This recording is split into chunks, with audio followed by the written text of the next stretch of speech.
افغاني کباب پلورلو دا پلورنځی په کابل یا په کندهار کې نه بلکې د کوټي په غوث آباد سیمه کې دی. په دې پلورنځي کې د کباب خوړونکو لپاره د کابل په څیر چاپریال په کوټي کې ورته چمتو شوی دی. رحمت الله پاکستانی خوړو سره سم افغاني کباب هم ډیر زیات خوښوي. هغه اکثره له خپلو ملګرو سره دلته کباب خوړلو لپاره راځي.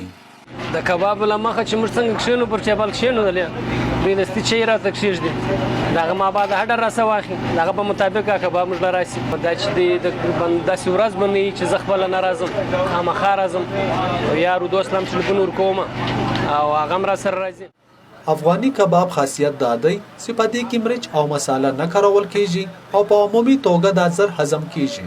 هسې خو د کوټي په غوث آباد په دا سیمه کې د افغاني کباب پلورلو زیات پلورنځي دي خو د جمال الدین پلورنځی ډیر زوړ دی.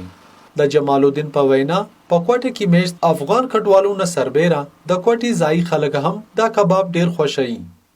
افغاني کباب اصل چې راغلی دی د افغانستان څخه د شمال د خوا زما خپله تقریبا 14 کاله کېږي چې دا کباب کوم.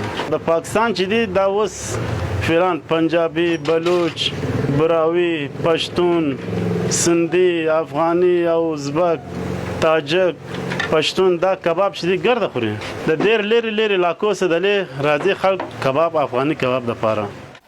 د غوایي له غوښې پخېدونکي د دې کباب یو خوراک په 200 کلدارو دی خو له دې سره یو ترموز شین چای هم ورکوي کوم چې دلته میشت افغان کډوالو ته خپل وطن هم ور په یادوي.